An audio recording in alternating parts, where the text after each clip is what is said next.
Real Chip TV, Chip Chatter Edition, Stephen Hellman here, not alongside Tom Oresco. He's feeling a little under the weather. I think he's got some Chip Kelly fever because he is hype on the press conference that Chip had yesterday, basically saying, you know what, I'm staying in Philadelphia. I'm here to win it. And whether or not you like Chip Kelly, that's reassuring because he did not have to come out and say that. There's so much speculation with him going to another school, all that, the USC rumors, which they hired a coach, so that got dispelled. But for him to come out and say, I'm committed to this team, I'm in it to win it, why not? You got to love that. I mean, we're 4-7, but we're one game out of the division. So, I mean, that could light a fire under us guys. Anything can happen. I mean, some people want us to tank, get a better draft pick.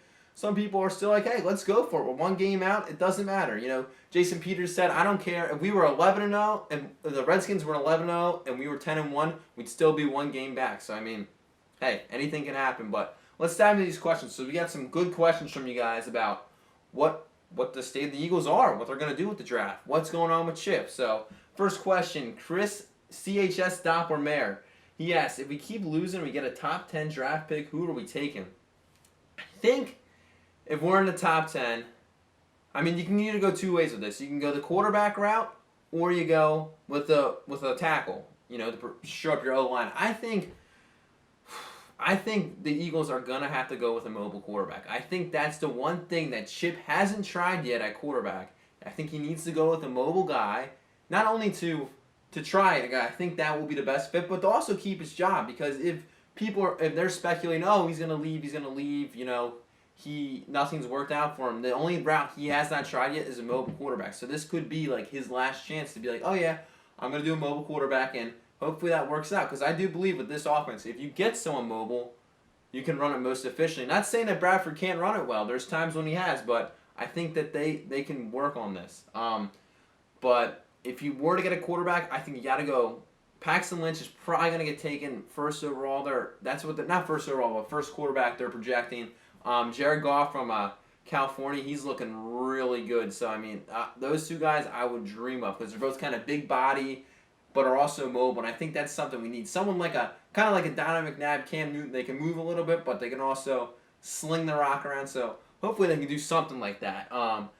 At Sweet Baby Ray 54 asks, if the Eagles take a QB in the draft, who do they take and why? Well, if they get a high pick, I think they're probably going to try and go with a Paxton Lynch or Jared Goff, but maybe they go another round and they sign a veteran, and then maybe in the later rounds they get someone like other guys were commenting like a Trayvon Boykin or someone of a mobile skill set that you can groom into being your quarterback.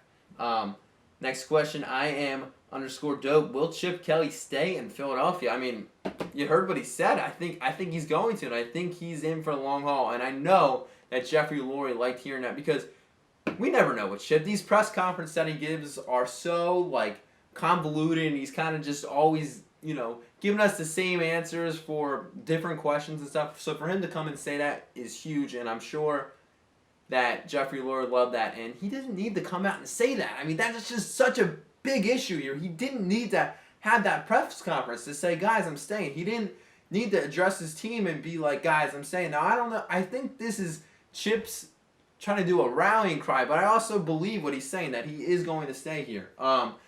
At Eagles Daily 7975, will we sign Alshon Jeffrey in the offseason? Boy, I hope we do. I really hope we can get someone like that, but the Bears might be in a whole different state of mind with the resurgence of Jay Cutler and his new offensive coordinator. I mean, Smoking Jay's looking pretty good right now. And the Bears have been pretty hot. I think they've won 4 out of their last 5. Don't quote me, or 3 out of their last 4. They've been on a nice tear lately, and they went into Green Bay and they beat the Packers. So I mean, I don't know if they're going to try and stick with Jay Cutler and hold off the rebuild, because Alshon Jeffries, that's his go-to guy, and that guy is going to sell tickets. I mean, another wide receiver, maybe Calvin Johnson's probably going to get cut. That's $24 million off the books. But I was watching Cleveland Browns game the other night, and I got to look up this guy's name. It's Benjamin. Oh my God, what was that receiver? He was killing it. I got to get this wide receiver name up here. Travis Benjamin, he's going to be a free agent after this year. He's going to be looking for a nice contract. I don't think it's too steep. I think it's something affordable. I think he would be kind of like a Deshaun Jackson, a little smaller but quick. I was watching that garbage bowl game, Baltimore Ravens and Cleveland Browns, and I was loving what I was seeing from that guy stretching the field. So that might be the more affordable route, and that's something that we need. We need a big, over-the-top guy that can stretch the field. And then last question, Bria_Shields asks, is Chip Kelly a frogman?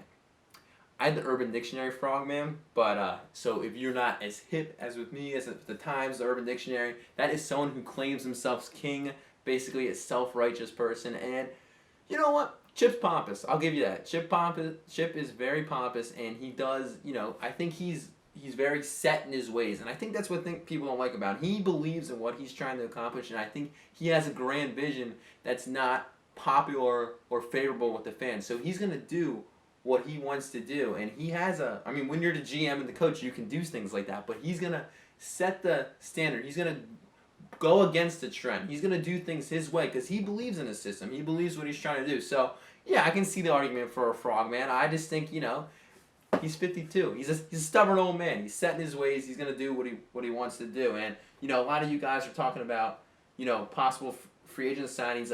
At CA_Eagle asked, he's stating he wants us to get Colin Kaepernick. And you know what? If you can get him cheap, why not? Why not go for it? If you're going to go the mobile quarterback route, you either got to draft a guy really high, or you sign a free agent like a Colin Kaepernick, an RG3, and then you draft someone in the later rounds like a Trayvon Boykin. I think that's an interesting route. It's a low risk, high reward. We all know Kaepernick's ceiling's up here, but we just don't know if he can hit that potential. He just has to make better decisions with the football. But when the 49ers had a good team around him, the guy looked pretty good. So thanks for joining me this week. I will see you guys for the rant after the Patriots game. You know what? Maybe this speech fired him up. Who knows what's going to happen? I got the Eagles losing. I had the Eagles going 13-3. 13-3 this year on our projections that we did outside of my roof. 13-3. Obviously, that is not the case, but I did have them losing this game. But who knows? Maybe Chip rallied the troops, and maybe these Eagles will soar one more time. Thanks for joining me. Real Chip TV. See you guys next time.